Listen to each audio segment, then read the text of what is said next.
அவ இந்த மாரி பண்ணுவா அப்படின்னு சொல்லிட்டு நான் கொஞ்சம் கூட எதிர்பார்க்கவே இல்ல. இப்போ உங்களுடைய வாழ்க்கையில நீங்க ரொம்ப நம்பின ஒரு பெர்சன் வந்து அப்படியே உங்கள ஏமாத்த மாரி ஒரு விஷயத்த செஞ்சா, உங்களால அத தாங்கிக்க முடியுமா? அப்படிதான் என்னுடைய மனநிலை அப்படிங்கிறது இருந்தது. சங்கீதா விஜய் மற்றும் ஆ விஜயோட விவாகரத்து விஷயத்த நான் கேள்விப்படும்போது, எனக்கு உண்மையிலேயே வந்து எல்லாத்த மீறி ஒரு ஷாக் தான் இருந்தது. பிகாஸ் சங்கீதா ஏன் இப்படி பண்ணனா? அப்படிங்கிற ஒரு விஷயம் தான் என்னுடைய ஆழ் மனசுல இன்னமும் எனக்கு ஒரு கேள்வியாவே இருக்குது. பிகாஸ் சங்கீதா எப்பவுமே அவங்களுக்கு தேவைப்படுற ஒரு விஷயம் என்ன அப்படின்னா, அன்பு மட்டும்தான். குழந்தைங்கள ரொம்ப கண்ணும் கருத்துமா வளர்க்கணும் அப்படிங்கிற விஷயம். இந்த மாரி நெறைய விஷயங்கள் தான் அவங்க வந்து ரொம்ப 24 ஹவர்ஸ் இருப்பாங்களே தவிர, அதே மீறி அவங்க வந்து விஜய் வந்து ரொம்ப லவ் பண்ணலாம். அந்த விஷயம் வந்து எனக்கு தெரியும்.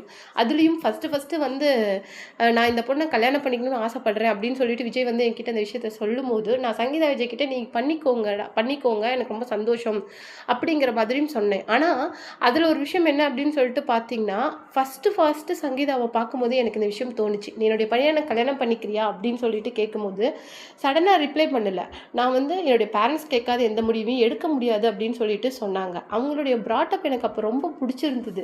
ஆனா சங்கீதாக்கு என்ன ஆச்சு? ஏன் திடீர்னு இந்த டெசிஷன் அப்படின்னு சொல்லிட்டு அவங்களுடைய அந்த விஷயம் வந்து எனக்கு ஸ்டில் நவ் வந்து எனக்கு ஒரு கொஷினாக தான் இன்னும் என்னுடைய மைண்டில் வந்து ஸ்டக் அவுட் ஆகி நிற்கிது அப்படிங்கிற மாதிரி சொல்லியிருந்தாங்க. அது மட்டும் இல்லை, இப்போ சங்கீதாவை பற்றி நிறைய பேர் நிறைய விஷயங்கள் பேசுகிறாங்க. பணத்துக்காக தான் இதை பண்ணியிருக்காங்க. இப்போ வந்து அவருடைய ஹஸ்பண்டோட பாப்புலாரிட்டி அப்படிங்கிறது ஜாஸ்தி ஆகிடுச்சு. ஸோ ஷீ நீட் மணி அப்படிங்கிற மாதிரி நிறைய பேர் சொல்லியிருந்தாங்க. அண்ட் டேக் அந்த குழந்தைங்கள தன் சைடு எடுத்துக்கணும் அப்படிங்கிற ஒரு இதில் இருக்காங்க. குழந்தைங்கள வச்சு மேனிப்புலேட் பண்ண ட்ரை பண்ணுறாங்க. சம்திங் நிறைய விஷயங்களை நான் கேள்விப்படுறேன். ஆனால் சங்கீதாவை பற்றி ஒரு சிலருக்கு தான் தெரியும். மோஸ்ட்லி அவங்க அதிகமாக வெளியில் வர மாட்டாங்க. ஆனால் அவங்கள பற்றி தெரிஞ்சவங்களுக்கு அவங்களுடைய அந்த ஸ்வீட்னஸ் அப்படிங்கிறது நான் ஒரு மதர் இன் லா இருந்துக்கிட்டு நானே சொல்லுவேன். எனக்கே சில டைம் வந்து சங்கீதாவோட அந்த விஷயத்து மேலே பொறாமையா இருக்கும். என்னுடைய பையனை டேக் கேர் பண்ணுறது, குழந்தைங்கள டேக் கேர் பண்ணிக்கிற விஷயங்கள பார்க்கும்போது, எதுவுமே அவங்களுக்கு முக்கியம் கிடையாது. எதையுமே அவங்க ப்ரியாரிட்டைஸ் பண்ண மாட்டாங்க. அவங்களுக்கு முக்கியம் அவங்களுடைய குழந்தைங்க, அவங்களுடைய ஹஸ்பண்ட், அவங்களுடைய வீடு. அவ்வளோதான். அவங்க சர்க்கிள் அப்படிங்கிறது ரொம்ப ரொம்ப சிம்பிள். ரொம்ப ஸ்வீட்டான கெஸ்டர். அவங்களுடைய அந்த ஒரு ஸ்வீட் கெஸ்டர் யாராலையுமே ஜஸ்ட் லைக் தட் மறந்துட முடியாது. சங்கீதா கூட ஒரு 2 மினிட்ஸ் கான்வர்சேஷன் குடுத்துட்டு, அத ஈஸியா யாராலயுமே மறந்துட்டு போயிட முடியாது. அந்த அளவுக்கு வந்து ஒரு ஸ்வீட், ஹம்பிள், லவ்லி பெர்சன்னு நானே சொல்லுவேன் அப்படின்னு சொல்லிட்டு, தன்னுடைய மருமகள பத்தி நெறைய விஷயங்கள வந்து ஷேர் பண்ணியிருக்கிறாங்க. அதுலயும் முக்கியமா வந்து அந்த நெறைய விஷயங்கள் அவங்களுடைய குழந்தைகள் சம்மந்தமா ஷேர் பண்ணியிருக்கிறாங்க. ஷோபா சந்திரசேகர், என்னுடைய மருமகள் இப்படித்தான் அப்படின்னு சொல்லிட்டு சொன்ன விஷயங்கள தான் இந்த வீடியோல நம்ம ரொம்பவும் தெளிவா பார்க்க போறோம். வீடியோக்குள்ள போறதுக்கு முன்னாடி சேனலுக்கு புதியவரா இருந்தா மறக்காம சேனலை சப்ஸ்கிரைப் பண்ணிட்டு வீடியோக்கு ஃபாலோ பண்ணிக்கோங்க. வாங்க வீடியோக்குள்ள போலாம். இந்த விவாகரத்து விஷயத்தை பத்தி என்னுடைய கணவர் சொன்ன ஒரு விஷயம் என்ன அப்படின்னு சொல்லிட்டு பார்த்தீங்கன்னா, இது வந்து ஒரு சாதாரண ஒரு குடும்ப சண்டை. ஆனா இதுல வந்து என்னைக்கு மீடியா வந்து இன்டரப்ட் ஆக ஆரம்பிச்சாங்களோ, அப்பையிலேருந்து இது வந்து கிட்டத்தட்ட ஒரு நேஷனல் நியூஸ் ஆயிடுச்சு. எனக்கு அந்த விஷயத்த நினைக்கும் போது, நாம தான் இந்த விஷயத்த தேவையில்லாம ரொம்ப பெருசு பண்றோம் அப்படின்னு தோணுது. ஆக்சுவலா வந்து சம்மந்தப்பட்டவங்க கிட்ட பேசினாலே இந்த விஷயம் முடிஞ்சிடும். ஆனா முடியாத அளவுக்கு இந்த விஷயத்த பெருசு பண்றது, ஈச் அண்ட் லூக் அண்ட் கார்னரை கூட ஒரு ஊதி பெருசு பண்றது அப்படிங்கிறது இந்த மீடியா தான் அப்படின்னு சொல்லிட்டு பல டைம் என்னுடைய கணவர் வந்து என்கிட்ட சொல்லியிருக்காரு. என்னை பொறுத்த வரைக்கும் சங்கீதாவும் நானும் சரி அவரும் சரி, சங்கீதா வந்து மோஸ்ட்லி குழந்தைங்களை வந்து சாட்டர்டே சண்டே அந்த மாதிரி தான் வருவாங்க எங்கள் வீட்டுக்கு. ஒரு சின்ன எங்கள் வீட்டில் நடந்த ஒரு இன்சிடென்ட் என்ன அப்படின்னு சொல்லிட்டு பார்த்தீங்கன்னா, பசங்க எப்போ தான் வராங்க அப்படிங்கும்போது அவங்க கேட்குற ஒரு விஷயத்தை நம்மளால அவாய்ட் பண்ண முடியாது. சங்கீதா அவங்களுடைய ட்ரெஸ் விஷயமா இருக்கட்டும், இல்லை அந்த சாப்பாடு விஷயம் அப்படின்னு சொல்லிட்டு ரொம்ப ஸ்ட்ரிக்ட். கிட்டத்தட்ட ஐஸ்கிரீம், சாக்லேட் அப்படின்னு சொல்லிட்டு எதையுமே அலோவ் பண்ண மாட்டாங்க. பசங்க நம்ம கொடுத்தா கூட வாங்க மாட்டாங்க. அம்மா பார்ப்பாங்க. அம்மா வந்து பெர்மிஷன் குடுத்தா மட்டும் தான் வாங்குவாங்க. அந்த அளவுக்கு ரொம்ப டிசிப்ளினா குழந்தைங்கள அப்படிங்கிறத பிராட் அப் பண்ணாங்க சங்கீதா. அது மட்டும் கிடையாது. அவங்களுடைய கிளாத்ஸ் கூட அவங்களுக்கு வந்து அன்கம்ஃபர்டபுளா இருந்துறக்கூடாது. அவங்க அந்த கிளாத்ஸ கூட வந்து ரொம்பவும் நீட்டா, எலகன்ட்டா ட்ரெஸ் பண்ணணும். அப்படின்னு சொல்லிட்டு குழந்தைங்களோட ஒவ்வொரு விஷயத்தையும் பார்த்து, பார்த்து ஒரு மதர் கேரி பண்ணுவாங்கல்ல, அந்த மாரி இப்ப தான் பண்ணுவாங்க சங்கீதா. மேபி வந்து இன்னொரு விஷயம் என்ன அப்படின்னு சொல்லிட்டு பார்த்தீங்கன்னா, குழந்தைங்க அதிகமா சங்கீதா கிட்ட தான் எங்கள விட அதிகமா தான் இருப்பாங்க. ஏன்னா சங்கீதாவுக்கு வந்து குழந்தைங்கள அவங்களா வந்து பராமரிக்கணும். மேபி அவங்க லண்டன் போற மாரி இருந்தா கூட அவங்கள கூட்டிக்கிட்டே போயிடுவாங்க.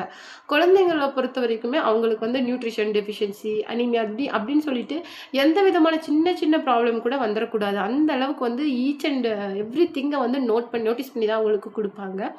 அது மட்டும் கிடையாது. எனக்கு வந்து விஜய் வந்து நான்வெஜ்னா ரொம்ப பிடிக்கும். வந்த உடனே கேட்கும்போது "சங்கீதா நான்வெஜ் செய்" அப்படின்னு தான் சொல்லுவான். ஏன்னா சங்கீதாவோட அந்த ப்ரிப்பரேஷன், அந்த ஸ்டைல், அந்த அதனுடைய அந்த டேஸ்ட் வந்து விஜய்க்கு ரொம்ப பிடிக்கும். சில டைம் வந்து எனக்கே ஜெலஸியா ஃபீல் ஆகும். நம்மளுடைய பிளேஸ வேற யாரோ ஒருத்தர் எடுத்துக்கிட்டாங்க அப்படிங்கிற மாரி ஃபீல் ஆகும். But it's all true. அவங்க வந்து அவங்களுடைய ஃபேமிலி வந்து அவ்வளோ அழகா கேர் பண்ணியிருக்கிறாங்க. ஆனா கிட்டத்தட்ட இப்போ ஒரு 4 இயர்ஸா ஏதோ ஒரு ப்ராப்ளம். ஆனா அந்த ப்ராப்ளம் மேபி எங்ககிட்ட சொல்லியிருந்தாலோ, இல்ல அவங்களா பேசி சார்ட் அவுட் பண்ண ட்ரை பண்ணியிருந்தாலோ, இந்த ப்ராப்ளம் அப்படிங்கிறது பெருசா இருக்க வாய்ப்பே கிடையாது. ஆனா, அவங்களுக்குள்ள ஏதோ பிரச்சனை. ஆனா, அத வந்து இன்னொரு பக்கம் வந்து ஒரு ப்ராப்ளம் அப்படின்னா, ஹஸ்பண்ட் அண்ட் ஒய்ஃப் வந்து அவங்களா வந்து அத சார்ட் அவுட் பண்றதுக்கு ஒரு ஸ்பேஸ் அந்த ப்ராப்ளத்துக்கு குடுக்கணும்.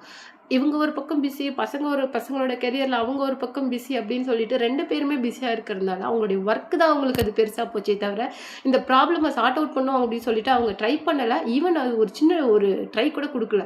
ஸோ, அதனால தான் வந்து இந்த ப்ராப்ளம் வந்து எனக்கு தெரிஞ்சு இவ்ளோ தூரம் வளர்ந்து நிக்குது. மத்தபடி வந்து இத ப்ராப்ளம்னே நான் சொல்ல மாட்டேன். ஒரு சாதாரண ஒரு மிஸ் அண்டர்ஸ்டாண்டிங் ஒரு ஹஸ்பண்ட் அண்ட் ஒய்ஃப்குள்ள வரது. அதுவும் சினி ஆக்டர் அப்படிங்கும்போது, மோஸ்ட்லி இது வந்து ரொம்ப பாப்புலரான ஒரு ப்ராப்ளம் தான். இது வந்து இத அக்ராஸ் பண்ணி கிட்டத்தட்ட இப்போ இருக்கிற லெஜெண்ட் ஆக்டர்ஸே கண்டிப்பா இத அக்ராஸ் பண்ணி தான் வந்திருப்பாங்க. யாராலயுமே இத அக்ராஸ் பண்ணி வராம இருக்க முடியாது. அப்படியும் ஏன் ஃபேமிலி இதாகுதுன்னா, ஒருத்தர் வந்து வீட்ல இருப்பாங்க. இன்னொருத்தர் சினி ஃபீல்ட்ல இருப்பாங்க. ஆனா இங்க என்ன அப்டின்னா, மொத்தமா சங்கீதாவோட பிசினஸ் அப்படிங்கிறதே டேக் ஓவர் அதாவது ஸ்வர்ணலிங்கம் அவருடைய அப்பாவோட பிசினஸ டேக் ஓவர் பண்றதே சங்கீதா தான். சங்கீதா பார்க்கறதுக்கு ஹவுஸ் ஒய்ஃபா இருந்தாலும், ஷி பிசினஸ்ல வந்து அவங்க வந்து ஒரு கிங் அப்டின்னே சொல்லலாம். இன்வெஸ்ட்மென்ட் ப்ராசஸ் அப்படின்னு சொல்லிட்டு ஈவன் வந்து விஜயோட எல்லா விஷயங்களையும் வந்து கேரி பண்ணி, இன்வெஸ்ட் பண்ணி எல்லாம் பண்றதே சங்கீதா தான். அது மட்டும் இல்லாம அவங்களுடைய அப்பாவோட பிசினஸ் ஸ்ரீலங்கா, லண்டன்ல இருக்க எல்லாத்தையுமே ஹேண்டில் பண்றது அவங்க தான்.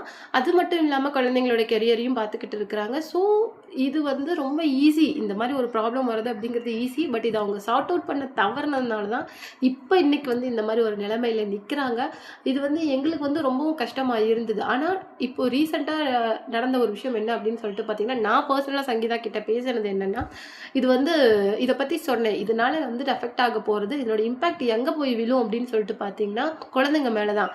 நீ இவ்ளோ நாள் குழந்தைங்களுக்காக இருந்துட்டு, அவங்களுக்கே இந்த ப்ராப்ளம நீ அட்லாஸ்ட் பண்ணி குடுக்காத அப்படின்னு சொல்லிட்டு சொன்னதுக்கு, கண்டிப்பா இதுக்கு நான் ஒரு நல்ல முடிவு எடுக்கிறேம்மா அப்படின்னு சொல்லிட்டு, அவ என்ன அப்பவுமே அம்மா அம்மான்னு தான் கூப்பிடுவா. அட் ஃபர்ஸ்ட் மேரேஜ் ஆனதுல இருந்தே. எனக்கு எனக்கு வந்து அப்பவே என்ன சந்தோஷம்னா, எனக்கு புடிச்ச ஒரு பொண்ண வந்து என்னுடைய பையனுக்கு நான் மேரேஜ் பண்ணி வச்சுட்டேன். அப்படிங்கிற சந்தோஷம் எனக்கு வந்து இந்த 25 இயர்ஸா இருந்தது. இப்பவும் எனக்கு இருக்குது. நான் சொன்னா அவ கேட்பா அப்படிங்கிற ஒரு சின்ன விஷயம் அப்படிங்கிறது இருக்குது. சங்கீதா பத்தி பேசுறதுக்கு யாருக்குமே எந்த ஒரு தகுதியே கிடையாதுன்னு நான் சொல்லுவேன். ஏன்னா, சோல்ஃபுல்லான ஒரு லவ்லியான, ஹம்பிளான பெர்சன். எவ்ளோ மணி இருந்தும் அது பிரையாரிடைஸ் பண்ண மாட்டாங்க. பெர்சன் மே மே ஹியூமன் பீயிங்ஸ்க்கு தான் அவங்க ரொம்பவும் முக்கியத்துவம் குடுப்பாங்க. அந்த மாரி ஒரு லவ்லியான பெர்சன். ஸோ அவளுக்கு எந்த மாரி கெட்டதும் நடக்கிறதுக்கு கண்டிப்பா வாய்ப்பே கிடையாது அப்படிங்கிற மாரி அவங்களுடைய மதர் இன் லா பேசின ஷோபா சந்திரசேகர் பேசின விஷயங்கள் தான் இன்னைக்கு சமூக வலைதளங்கள்ல மிகப்பெரிய அளவுக்கு ட்ரெண்ட் ஆயிட்டு இருக்கு.